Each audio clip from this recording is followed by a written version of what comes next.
For professional drivers in Texas, a second DWI isn't a legal problem. It's a potential end to your entire career. The state doesn't give a long suspension.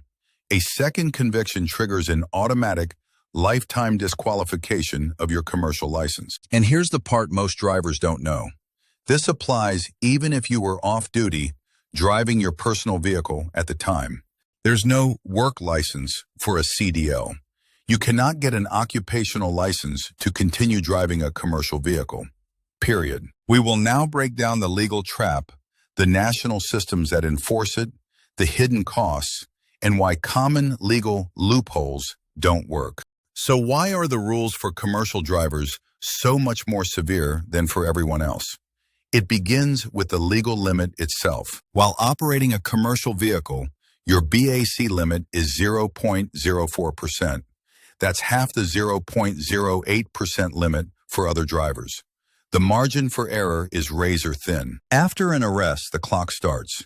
You have just 15 days to request an ALR hearing to fight the first administrative suspension. This ALR hearing is a civil case, totally separate from your criminal DWI charge. Winning one does not mean you'll win the other. Criminally, a second DWI is a Class A misdemeanor. This brings mandatory minimum jail time, often 30 days, and fines up to $4,000. With such harsh Texas laws, you might think, can I just move states and get a new CDL? You're about to see why that's impossible. The reason you can't escape is because this isn't just a Texas rule. It's a federal one. Federal law mandates the lifetime ban for a second offense. This is enforced through the Commercial Driver's License Information System, or CDLIS, a national database connecting every state DMV. Your Texas DWI is logged in CDLIS. If you apply for a CDL anywhere else, they will see your disqualification and deny your application. So your long-term career is on the line. But what happens to your job right now? Even before a conviction, your work is shut down. Any temporary driving permit issued after a DWI arrest explicitly forbids operating a commercial vehicle. Your income stops immediately. Your license is disqualified and your job is gone. The financial bleeding, however, is just getting started. Let's tally the mandatory costs. First, courts almost always require an ignition interlock device on your personal car as a condition for bond. You pay for installation and monthly fees for years. Next, you will be forced to get an SR22 certificate.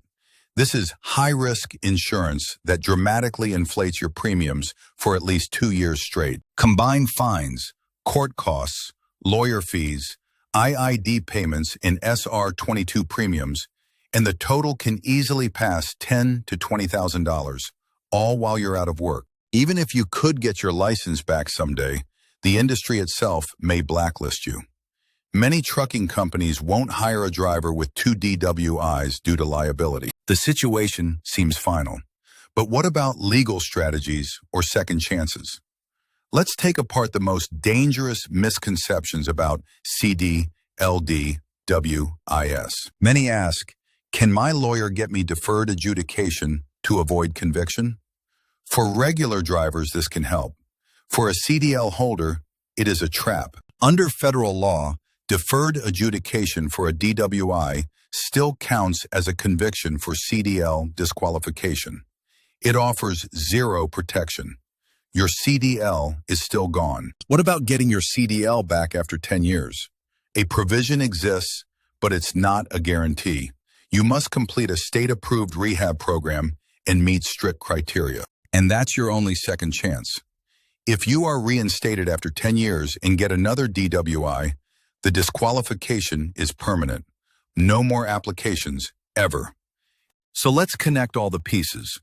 How do these separate rules, legal, federal, and financial, combine to create this nearly inescapable, career-ending trap? Recall the no occupational license rule and the CDLIS national database. This pair means you're barred from work in Texas, and that ban follows you to all 50 states. Remember that a DWI in your personal car starts this entire process. That one off-duty mistake is logged federally and becomes a permanent liability flag for employers. Finally, the huge financial penalties from IIDs and SR-22s are levied at the exact moment the system has taken away your ability to pay them. This isn't just severe, it is a carefully constructed system where a second mistake leads to a predictable, professional dead end. A second DWI for a Texas CDL holder is a career ender.